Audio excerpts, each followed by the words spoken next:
Hola, ¿cómo están? Bienvenidos. Bueno, un tremendo placer de presentar la tercera edición de nuestra tercera temporada de Error Tipo 2. Bueno, ¿cuántos números?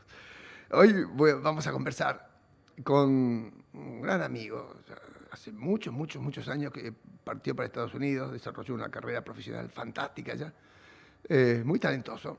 Y vamos a hablar de muchas cosas de lo que mantienen al mundo hoy muy impresionado y muy sorprendido, cosas que están pasando en Estados Unidos con trascendencia para el resto del globo, pero leídas, decodificadas por alguien que está viviéndolas en tiempo real, que las conoce muy bien de adentro y que nos va a ayudar a entender a nosotros en el mar de información que está dando vueltas alrededor nuestro. Así que es un verdadero gusto, un placer. Me pone muy contento presentar a Daniel Abud. Daniel, ¿cómo estás? Bienvenido. Te quiero agradecer especialmente. Sé que no habitualmente participás de estas convocatorias, así que, bueno, si te parece, y para comenzar, como para hacer una presentación de tu persona y de tu carrera, si nos haces una pequeña biografía para que quienes nos escuchan y que no te conocen tantos años que te fuiste a Argentina, se ubiquen un poco en la charla que vamos a tener y en tus antecedentes, por favor. Bueno, Walter, gracias por la invitación y la oportunidad. Para mí es un gusto y un placer estar en este podcast y colaborar contigo. Como decías bien, somos amigos de hace muchos años, así que hay un componente emocional que me vuela al pasado. Sé de la relación que tuviste con mi hermano, con el que empezó la relación con la familia Wood y con mi padre Sí, en efectivamente. particular. Así que imposible no ponerse un poco emocional Sí. cuando traes los recuerdos. Yo, como decías bien vos, yo me fui de la Argentina hace mucho tiempo en el año 1989, para ser más preciso. Yo nací, crecí y estudié en la Argentina, soy contador, graduado de la vieja Facultad de Ciencias Económicas de la UNR, y me voy en el 1989 con la idea de hacer un máster, de hacer mi MBA, y luego volver. Nunca fue la idea no volver. Ujú.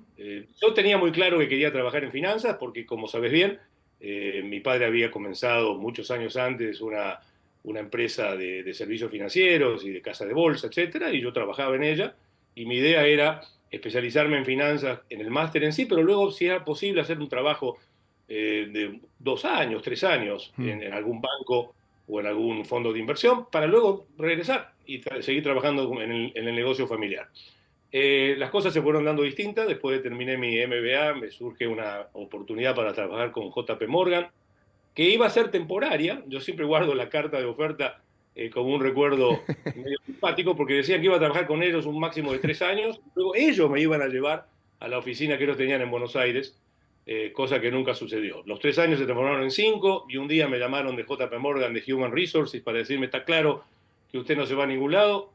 Y luego me fui a Goldman Sachs, donde estuve 10 años más, y luego en Citigroup, donde estuve 10 años más. Terminé completando 25 años en Wall Street, en mercados financieros. Me retiré de esa actividad en el año 2016 y desde entonces tengo dos actividades principales que ocupan mi tiempo, aunque confieso que trabajo mucho menos horas que la que trabajaba cuando estaba en Wall Street. Me lo imagino. Una, que doy clases, estoy como profesor de finanzas en la Escuela de Negocios de New York University, de NYU, en el programa de posgrado, en el MBA de Ujú. ellos, donde diseñé un curso sobre la industria de servicios financieros y le enseño a los estudiantes lo que yo hacía profesionalmente. Y tengo una consultora y me dedico a hacer consultoría sobre todo con bancos, instituciones financieras, gente del mundo del sector financiero bancario. En Latinoamérica son mis principales Claro. clientes porque esos son los principales contactos que traje de mi experiencia en Wall Street. Y por esto te voy a decir, agregar esto porque vamos a hablar bastante de política, soy un analista político aficionado. Nunca tuve entrenamiento en eso, jamás estudié ciencia política, pero me apasiona el tema.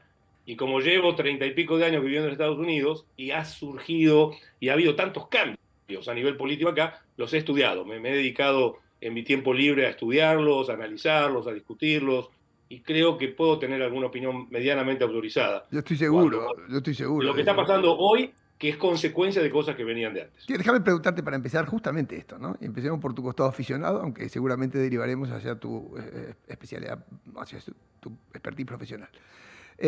A mí me da la sensación, vos me corregís porque estás ahí, que si uno mira retrospectivamente la política de Estados Unidos se ha ido degradando, pero es una sensación, ¿no? O sea,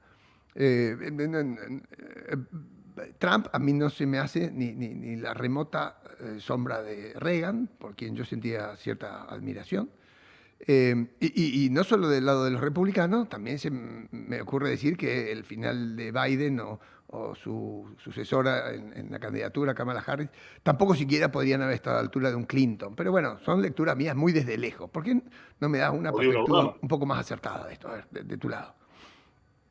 Sí, yo creo que eso es innegable y que tiene que ver con tanto la calidad de los candidatos que se ofrecen, de la oferta de candidatos a nivel presidente y candidatos a presidente, pero también es innegable a nivel representantes en lo que acá se llama the House of Representatives, que es Mm, la Cámara de Diputados de mm, ustedes, o el Senado mismo. La calidad de los candidatos en cuanto a su formación, en cuanto a su nivel cultural, su nivel informativo, ha decaído.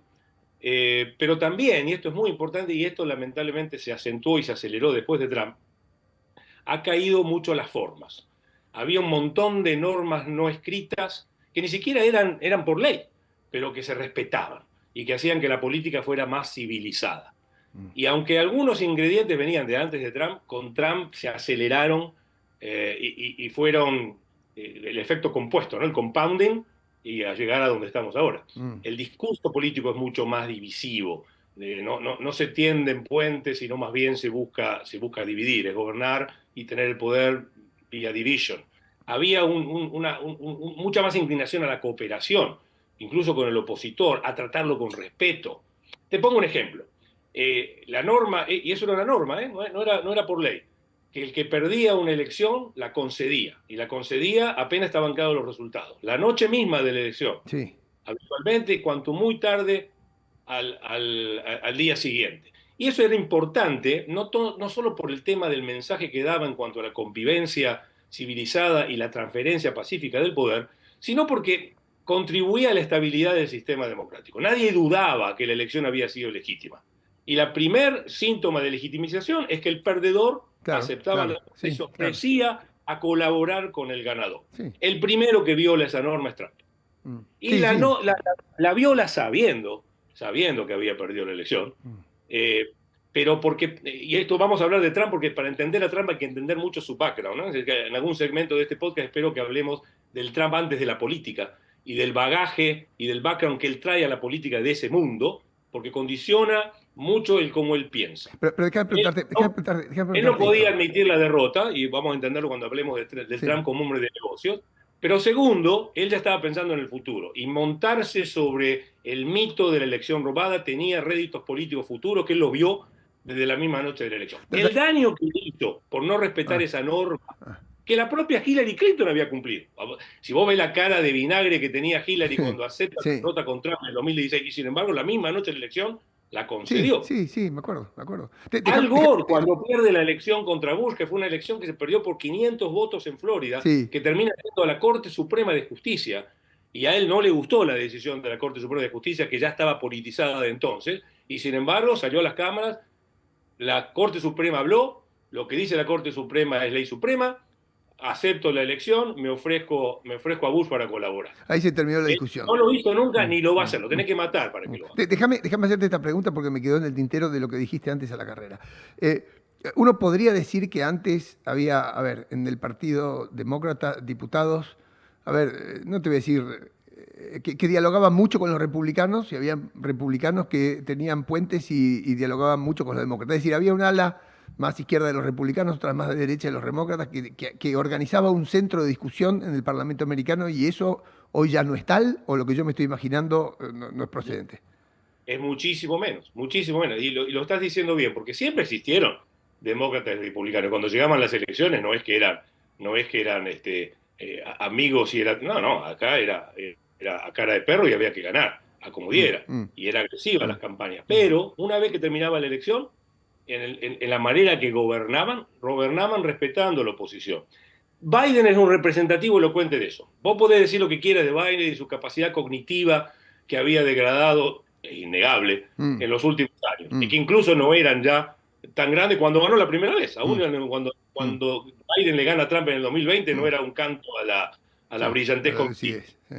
Pero lo que tenía Biden es que era un institucionalista. Biden era el senador más joven de la historia de los Estados Unidos, y desde su rol en el Senado, pese a que había perdido varias campañas e sí, intentos de la presidencia, él tendía puentes, él creía en el gobernar buscando coincidencias, y mucha de la legislación que salieron en todas las épocas representaban eso. Y eso se ha olvidado. sí. Hoy es una guerra con el opositor es el enemigo, vos no colaborás con el enemigo porque eso es como negociar con el terrorismo, al enemigo hay que destruirlo, ninguna legislación se saca en forma bipartidaria, y ahí hay culpables de los dos lados, pero lamentablemente Sí, tiene mucho entiendo el más punto. Entiendo el con punto Trump y los republicanos que con los demócratas. entiendo el punto y no se me hace difícil de comprender porque acá la polarización también es muy marcada y no conduce casi nunca a ningún sitio, a ningún sitio que uno espere sea civilizado, como a lo mejor ocurre más en Uruguay, ocurre más en Chile, ocurre más en otros países.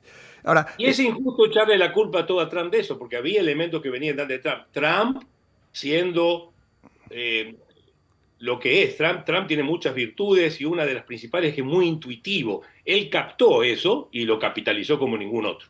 Él captó que había elementos de esa grieta, de esa división, y como populista que es, porque es populista, lo capitalizó mejor que ahora, esa divisoria de aguas, a tu juicio, está totalmente instalada en la sociedad, porque mucho se ha dicho, y obviamente algunos cuentos hay, porque te llegan, yo no vivo ahí, pero ciertamente ha habido un tironeo hacia algunas formas de las nuevas políticas americanas o el nuevo discurso de las nuevas izquierdas, que en algún sentido también eran bastante provocativas. ¿Eh? No me estoy hablando, Claro, digo, hay algunas cosas que la agenda woke y hay una serie de cosas sin duda. que han tirado de la soga. Eso en la gente ha calado, digo, ha calado fuertemente, porque vos me estás hablando de la composición parlamentaria, que es muy importante, la institución americana, pero digo, esa divisoria está marcada, también esa grieta está marcada en los votantes o socialmente, Sin duda, sin duda. Y ahí en realidad los políticos se nutren de lo que escuchan y lo que perciben de los votantes. Pero lo habíamos hablado antes, Walter. Siempre estuvieron los republicanos y los demócratas, siempre. Pero los republicanos eran de centro derecha y gobernaban como centro derecha. Y los demócratas eran de centro izquierda y gobernaban como centro izquierda. Eso no significa que dentro de su partido los dos eran lo que se llama Big Tent Parties, ¿no? sí, Eran partidos de carpa amplia sí, y por lo tanto tenían todo el espectro. En el Partido sí, sí, Republicano sí, estaba sí, todo el sí, sí, lo espectro de entiendo. la derecha más Sí, recalcitrante, más extrema, hasta esa más moderada de centro derecha, y en los demócratas también, desde la más extrema izquierda hasta la más... Pero cuando te llegaba el momento de gobernar, de sacar legislación, de proponer policy, lo hacían desde el centro los dos, los dos. El primero que cambia en eso es el Partido Republicano. Lo centro, lo moderado pasa a ser visto como algo negativo, como algo que cede demasiado territorio y poder, y entonces se corre mucho más hacia la derecha. El Partido Demócrata, si bien lo que son los elementos más, por lo mm, llamabas woke, mm, más de izquierda o extrema izquierda, han crecido en tamaño, siguen siendo minoría. mm. Decí lo que quieras del gobierno de Biden. Decí lo que quieras del mensaje de Harris en su campaña presidencial. Decí lo que quieras de Obama. Y sin embargo, todos ellos gobernaron desde el centro, desde la moderación. No hay ninguna de las políticas que propusieron que podían ser tildadas de extrema. Mm. Uno de mis temores, precisamente ahora, es que al contrario, ahora le estamos dando elementos al Partido Demócrata para que diga, si esto de pretender gobernar desde la moderación y que el mensaje de Harris, que era de moderación, fue tan rechazado por el votante, no será nuestro momento de también corrernos más hacia el extremo y que a partir de ahora los próximos candidatos que emerjan de las primarias demócratas sean mucho más extremos porque la moderación perdió. Hubo Este, un rechazo. este primer punto es muy importante que está subrayando y lo entiendo perfectamente. Ahora, pasemos de las composiciones del Parlamento o del modo en que funciona la política o cómo debiera funcionar o cómo funcionaba antes, concretamente algunas medidas que se van promoviendo, instalando en la agenda o en la nueva agenda y la manera que se promueven, ¿no? Digo, Trump en su discurso casi lo había dicho en campaña, ¿eh? No es que no, lo había dicho en campaña, y lo había dicho en la elección pasada también. Pero sale agresivamente con una política intempestiva de aranceles al cielo. Hay muchas idas y vueltas que desde lejos no se comprenden del todo bien. Hay retrocesos, hay avances, ahí queda planteada como una guerra con China en términos de aranceles. Eso a mí se me hace muy difícil entender ese zigzag continuo, los mercados que están totalmente vibrando al compás de lo que está pasando, con expectativas. ¿Vos sentís que esto es un momento difícil o que esto se va a encauzar hacia una solución racional final comprensible o con menos incertidumbre como la que se ha vivido en estas 2 semanas? estamos en una encrucijada, en un crossroads, como se dice, ¿no? Mm, Que puede definir a qué nos vamos. Siempre soy optimista por definición, pero me cuesta ser optimista esta vez. Veo muchos elementos negativos que están apuntando para incrementar el nivel de incertidumbre y el nivel que luego se refleja en los mercados, pero luego tiene consecuencias en la economía real más allá de los mercados, Walter. mm. Pero para entender un poco, a ver, primero hay que entender una diferencia muy grande entre Trump 1 y Trump 2. En Trump 1, y por Trump 1 me refiero a él cuando gobernó entre el 2016 y el 2020, Sí, todavía había una serie de elementos que le podían ejercitar cierto control y cierta moderación a las cosas que podía tener tendencia a exagerar o a salirse de calibre. Una de esas son las tarifas, porque Trump ya intentó sí, tuvo una política tarifaria más agresiva, en particular sí, con China, sí. primero, pero los que lo moderaron, hicieron que se concentrara solo en China y no tuviera una escala mayor, fueron sus colaboradores.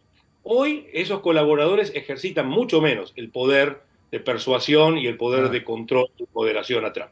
ok. No porque Scott Bessent, su secretario del Tesoro, o el secretario de Comercio, Lutnick, no sea gente bien formada o bien preparada, pero Trump tiene el poder casi absoluto y saben que no duraría ni medio día si se atreven a cuestionar, a poner en evidencia las decisiones de este presidente que cree tener derecho al poder casi absoluto porque le viene del votante. Él entiende que el votante eligió eso Sí, y por lo sí, tanto, sí.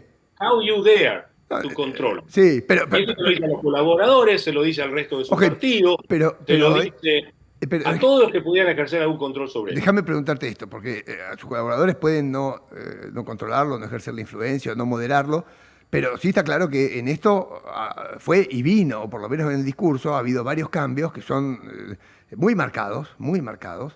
Y yo no sé eso a qué obedecen, si es que en el fondo... Pero hablemos de eso, porque y ahí te voy a decir dos cosas. Primero, quiero dedicarte unos pocos minutos a hablar de Trump antes de la política, porque lo que te voy a decir, por qué se requirió lo que pasó en los mercados para moderarlo, porque nada podía moderarlo ex ante, tiene mucho que ver con Trump. Trump viene del mundo empresario Sí, con una visión, sobre todo porque los negocios eran de desarrollo inmobiliario. Y si vos entendés algo de desarrollo de negocio de desarrollo inmobiliario, es es un juego de suma cero. Acá hay ganadores y perdedores. Acá no vamos a salir de esta mesa de negociación habiendo ganado todos. ¿Por qué? Porque el valor que se va a generar y el profit que se va a generar por esta transacción es determinado y algunos que negociaron mejor porque son más fuertes, porque tienen el poder, se van a llevar buena parte de la torta y los que tienen menos se llevarán menos, no se llevarán nada. Porque esto es suma cero. Y si vos ganás más, es a costa mía. Él cree fervientemente y eso trae de su background. Él está convencido, Walter, que Global Trade es lo mismo, que el Global Trade es un mundo de suma cero, un juego de suma cero, donde si hay tantos países que han acumulado superávit comercial contra Estados Unidos, es a costa de hacerle trampa, es a costa de explotar, es a costa de abusar de los Estados Unidos, cuando los Estados Unidos son el país más poderoso del planeta. Pero mira qué pedazo de pavote que somos nosotros, que teniendo el poder militar más grande del mundo, el poder económico más grande del mundo, el poder financiero más grande del mundo, nos sentamos a negociar y permitimos que nos tomen el pelo. Y la evidencia está ahí, porque si tenemos déficit de balanza comercial con prácticamente todo el mundo, es porque todo el mundo nos ha sacado ventaja. No entiende que no es un juego de suma cero. Primero, el mundo ha crecido a pasos agigantados desde que Global Trade es lo que es. Quitarle Global Trade, andó un mundo de balanza comercial cero para todo el mundo, que eso es lo que en la mente de Trump sería justo, así nadie le saca ventaja a nadie, y sería un mundo de mucho menor crecimiento, de mucha menor torta para repartir. sí, claro. Podemos cuestionar si esa torta se ha repartido bien o mal, pero que el mundo ganó como un todo por tener Global Trade y que a partir de que el Global Trade estaba instalado, se montaron decisiones de muy larga duración de cómo se conforman las cadenas productivas, de qué me voy a proveer, de dónde, que cuesta enormemente reemplazar y que genera un montón de incertidumbre si la quiero reemplazar mal y a la marchanta y a la bravuconada. Eso nunca lo entendió. Eso nunca A lo ver si yo te entiendo bien, porque me parece leer tres cosas ahí. Vos me corregís si no estoy bien. Lo primero que, bueno, el libre comercio define la especialización de los países y esa especialización en el fondo aumenta las cantidades y esto desde Hume para acá y desde que se cayó el mercantilismo ha venido creciendo y Y por supuesto que se alocan capitales en cada uno de los lados para aprovechar las ventajas de cada lugar y que esas cadenas están totalmente integradas en el mundo. Ni te digo México, Estados Unidos, pero también adentro de toda Europa y por todos lados hay complementariedades. Eso, Correcto. si bien yo entiendo, hay mucha guita hundida respetando el funcionamiento de esos mercados libres a escala internacional. Me imagino también que toda esa plata que está hundida también circula por las venas financieras del sistema mundial y entonces por ende los mercados financieros globales que funcionan 24/7 tienen que ser el espejo de todo esto. O sea, donde hablas de libre comercio global, hay mercados financieros gigantes globales que van de un lado a otro y que son más sensibles todavía que la plata hundida en fierros o en máquinas o en lo que sea. Entonces, digo, la sola amenaza de interrumpir estos procesos, o comerciales o financieros, me imagino que primero genera una gran incertidumbre como la que estamos. Segundo, la gente se pregunta hasta dónde se puede ir con esto. Y tercero, subrayo lo que vos dijiste antes, tendrá efectos necesariamente sobre la economía real. Eh, a esa pregunta, expandite por donde quiera, porque es lo que el mundo se está preguntando hoy, ¿no es cierto? ¿Hasta dónde llega? ¿Qué costos tendrá? Y hasta dónde se puede seguir perdiendo riqueza. Bueno, pero primero, antes de contestarte esa pregunta que es muy buena, déjame decirte que lo que no ve la visión de Trump es que ha habido beneficios importantes para Estados Unidos en permitirse que otros acumularan superávit comercial contra él. Estados Unidos surgió como el líder en los servicios financieros. Vos hablás de lo que se ha multiplicado en su tamaño y en eficiencia en los mercados financieros. No hay ningún lugar que sea más líder en todos esos servicios que Estados Unidos, que es exportador de servicios financieros a todo el mundo Claro, y que tiene superávit en claro. servicios financieros prácticamente con todo el mundo. Y en servicios en general. Él no te habla de la balanza, te habla de la balanza comercial en mercancías, no te habla de la balanza comercial en servicios, donde Estados Unidos es superavitario prácticamente con todo el mundo. Mm. Y eso es consecuencia de que Estados Unidos ejercitó con responsabilidad su soft power y emergió como la moneda de reserva del mundo, con el rule of law que era incuestionable, con la independencia de poderes y la fortaleza del Poder Judicial. Todo lo que está bajo cuestionamiento desde que Trump es gobierno. Mm. Entonces, ¿por qué los mercados están nerviosos? Hay dos componentes. Uno muy concreto que el que me decías vos. ¿Cuál va a ser la consecuencia de esto en la economía real? Lo primero va a generar más inflación. Y eso es lo que Trump no entiende, que las tarifas no las paga el país al cual él se las impone. Él está convencido que la tarifa, da la impresión, que está convencido que la tarifa la van a pagar cada uno de los países a los cuales él se lo impone, y le cuesta entender, y los asesores se lo quieren saber entender y no consiguen, que en realidad se va a transferir o al precio, si se trata de productos Sí. que no tienen mucha elasticidad, al precio, o si tienen mucha elasticidad no se va a poder transferir al precio, pero se lo van a comer del margen las empresas. Eso tiene consecuencias enormes en la economía americana. Lo Mm. que se transfiere a precio va a hacer que el tipo que se había acostumbrado, porque una de las cosas positivas de esta globalización donde tuvimos que soportar trade deficit contra todo el mundo, es que tuvimos un mundo de inflación muy baja y el consumidor americano se acostumbró a comprar cosas a muy bajo costo, desde los electrónicos hasta la ropa, hasta los juguetes, a lo que te dé la gana usar como ejemplo. Cuando esto no sea más el caso, porque las tarifas se trasladen al precio y el tipo vaya a comprar lo que compre y se dé cuenta que está pagando sustancialmente, eso no le va a gustar tanto. Sí, Pero va a tener efecto inflacionario que por lo tanto afecta el behavior del consumidor sí. y va a tener efecto en el margen de las empresas. Los que se lo tengan que comer en el margen porque no la pueden trasladar al precio van a sufrir en su rentabilidad. Y cuando sufren en su rentabilidad hay menos inversión. La incertidumbre generada por el mero hecho de que él ni siquiera articuló una política estable. La pone, la saca, la Mm. suspende Mm. temporariamente, Mm. reserva el derecho de ponerla de nuevo o de sacarla. Eso genera una parálisis del mundo empresario. Vos estarías, si vos fueras empresario, invirtiendo algo, No, no, si no, no no, sabés claro que no. qué tenés que recomponer de la cadena de producción que tenés hoy. Claro que Mirá no, si vas. claro. Entonces, eso retrae consumo, retrae inversión, y no hace falta ser un economista muy ilustrado para saber que eso afecta al nivel de actividad económica. El Mm. mercado está empezando a price parte de eso. Pero hay otra cosa más fundamental que está empezando a price el mercado, y lo vimos las últimas 2 semanas, más en el mercado de bonos y más en el mercado de monedas que en el mercado accionario. Lo que se produjo en el mercado de bonos, y eso lo asustó a Trump, cuando de repente había un día donde los rendimientos de los bonos del Tesoro empezaron a subir y mucho.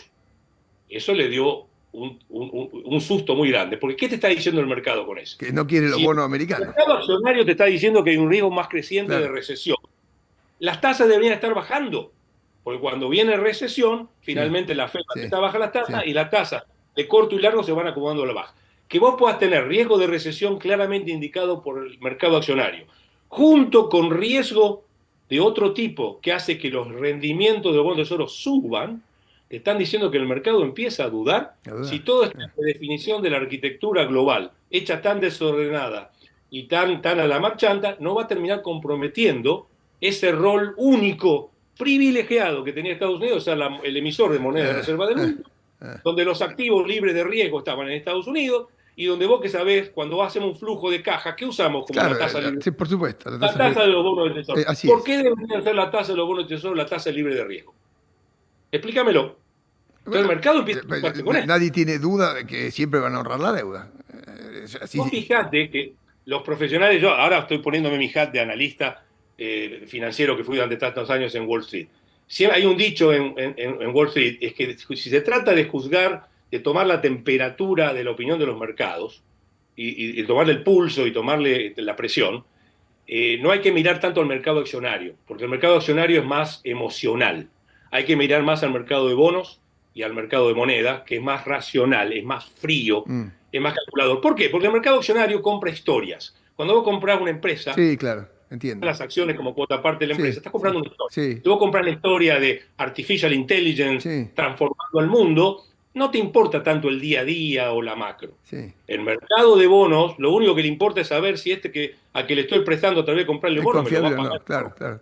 Pero vos decís que esa reacción de los mercados en cuanto a los bonos es lo que en algún sentido moderó la intempestividad inicial del planteo de Trump. Noticia positiva de este caos en los mercados. Hemos descubierto por ahora lo único que parece funcionar para moderar a Trump. Porque no son los colaboradores, porque no es su partido, no es la oposición, no son los medios a los que los tiene totalmente cooptidos o temerosos, ni siquiera los hombres de negocios que se metieron en el gobierno con ellos y están cuestionando y dudando si hicieron bien. Pero el mercado tiene un poder enorme.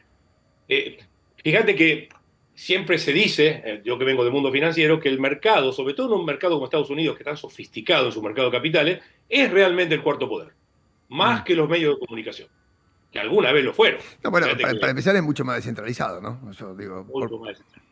Y Trump está descubriendo que a los mercados no le podés hacer bullying, no lo podés deportar, no lo podés meter preso, no lo podés intimidar, porque es la agregación de las opiniones y del voto diario de billones de personas dispersas por todo el mundo. Ahora déjame preguntarte una cosa a propósito de eso.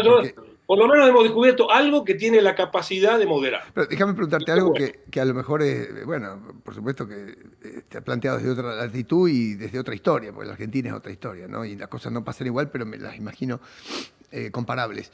Digo, en Estados Unidos mucha gente hace su fondo de retiro con acciones, es lo normal, digamos, ¿no? No es que hay acá fondos de pensiones como acá. Los fondos de pensiones allá son distintos del sistema de reparto de acá, y la gente va guardando en acciones y tal y cual, y va mirando en eso un reaseguro, un resguardo, lo que fuera.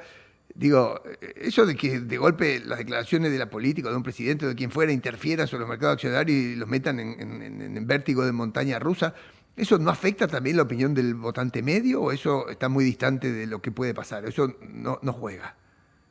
No, excelente pregunta, claro que sí, lo debía haber dicho. Yo te hablaba cuando hablábamos de por qué va a tener impacto en la economía real, hablaba de los canales de contagio vía inflación, expectativas inflacionarias, y hablaba de los contagios vía inversión y la actitud que van a tomar los empresarios. Pero sin duda que hay un efecto riqueza o destrucción de riqueza que siempre hubo. La gente mira lo que se va acumulando o no acumulando en su 401k.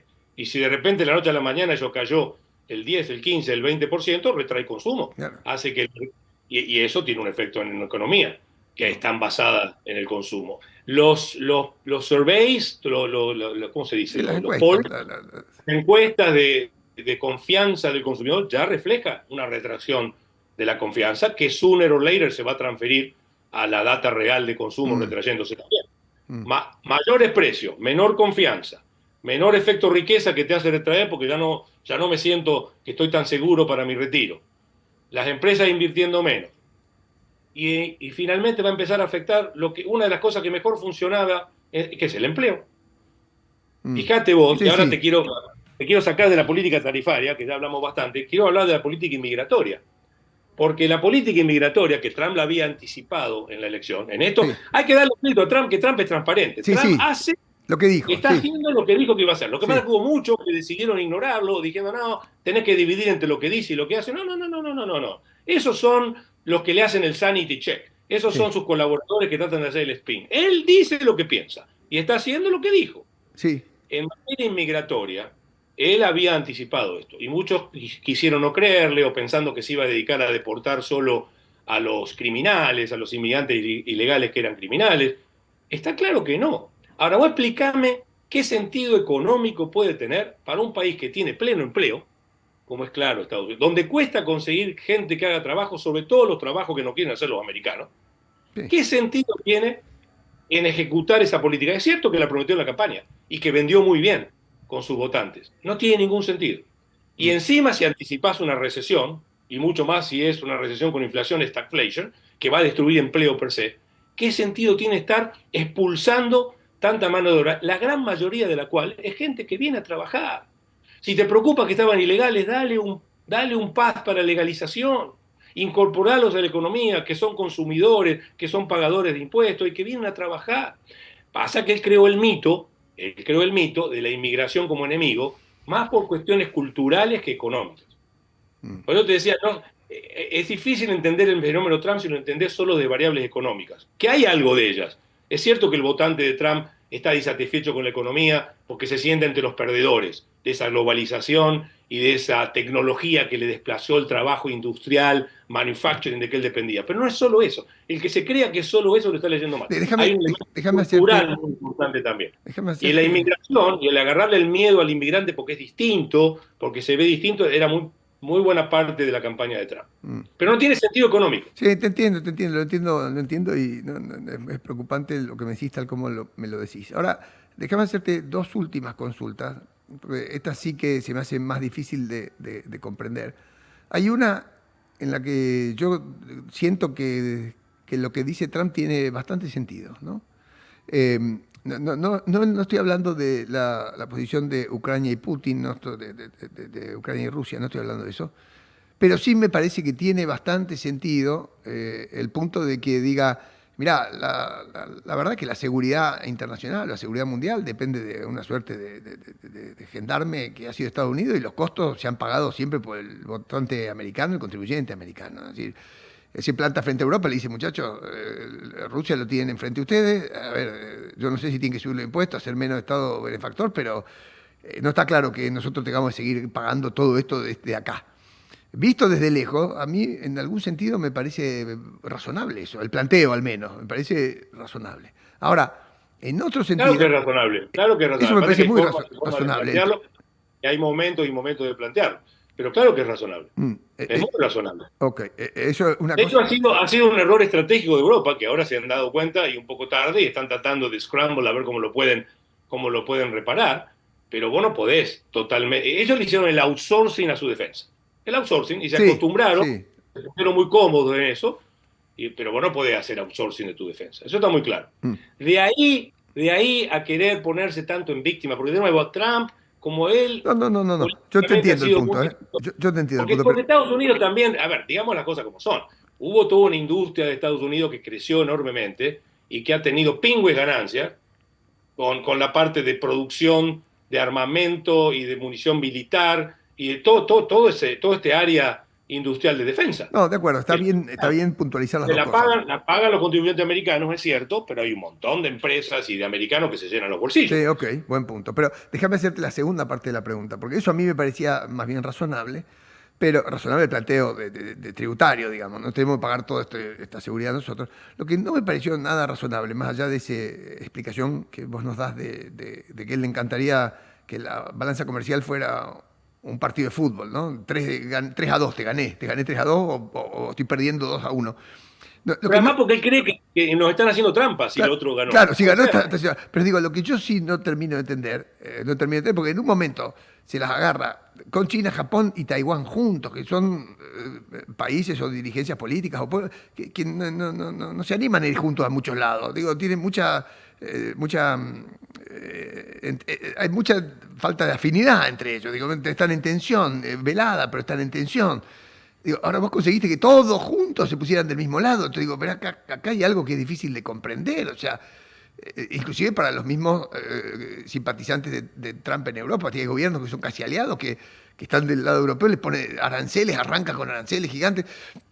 Es cierto que hay problemas de barrera para arancelar, pero esa manera indiscriminada de ir contra el mundo entero no parece ni inteligente, pero no lo sé medir de acá, por eso te lo pregunto.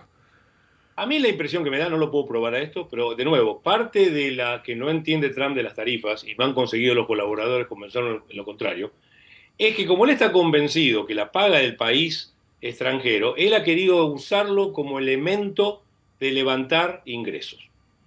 Yo he descubierto una fórmula muy fácil de levantar ingresos que luego me va a permitir hacer otras cosas adentro, como bajar impuestos, que es una de sus promesas de campaña, pero yo le voy a cobrar a todo el mundo un peaje por participar de la economía americana. Porque, de nuevo, ahí viene la mentalidad de real estate developer. Yo tengo el activo más valioso. Imagínate una transacción de real estate. Yo tengo el activo más valioso, que es la tierra que vamos a desarrollar. Vos sos desarrollador y vos sos el financista. Y yo no me voy a llevar una tajada muy importante del negocio que se va a armar y del profit que se va a generar si yo tengo lo más valioso, que es la tierra que vamos a desarrollar. Él tiene lo más valioso, que es el mercado americano. Él quiere cobrar un peaje por acceder al mercado americano. Y está convencido que ese peaje no lo paga ni el consumidor americano, ni la rentabilidad de la empresa, lo paga el gobierno extranjero. Y entonces, cuanto más peaje, mejor. Y por eso le metió el mínimo de 10% a todo el mundo, incluyendo a países con los cuales Estados Unidos no tiene déficit comercial. Y por eso agregó las tarifas diferenciales para otros, para luego sentarse a negociar algo en between y que termine, qué sé yo, un 20% a todo el mundo. Él quiere el ingreso y no ha medido, no entiende las consecuencias que tiene esa actitud. Primero. Pero segundo, lo que estás diciendo vos es muy cierto. Está consiguiendo que aún nuestros aliados naturales ya no nos confían y se lo estamos tirando en bandeja a los que deberían ser nuestros verdaderos, no lo voy a llamar enemigo, pero rival comercial, que es China. Mm. Vos podés creer que en esta guerra comercial con China, porque la más severa va a terminar siendo con China, hoy tenemos muchos de nuestros aliados naturales, Canadá, buena parte de Europa, que están hinchando por los chinos, que gane China, y se van a ir a hacer acuerdos comerciales con China. Eso no tiene precedente. Y eso lo hemos conseguido no solo porque él le aplicó tarifas a todo el mundo por querer esa angurria de cobrar el peaje, porque también, y esto es, y quizás cerramos con esto porque esto es lo más preocupante de todo, y esto no es la parte de la campaña, esto es lo nuevo del Trump ya presidente, que es las ambiciones territoriales. Él sale a amenazar a los pobres canadienses que lo quiere convertir en el Estado número 51 y que está dispuesto a reventarle la economía, por eso le mete las tarifas, para que luego vengan de rodillas a querer pedir ser el Estado número 51. Y que se quiere quedar con Groenlandia y sus recursos naturales, por más que eso ofenda a un aliado tradicional como era Dinamarca y por derivación al resto de Europa. Si era cierto que esto de anunciarle tarifas a todo el mundo era para dividir al mundo en dos, Estados Unidos y China, y luego negociar aparte con nosotros para hacer un bloque contra China, eso no cierra ni se condice con una política de tanta agresión a tus aliados naturales. Mm. Canadá, Europa, Japón. No tiene ningún sentido. Muy interesante, muy interesante. Muchas gracias. No, vamos a tener buen material para pensar.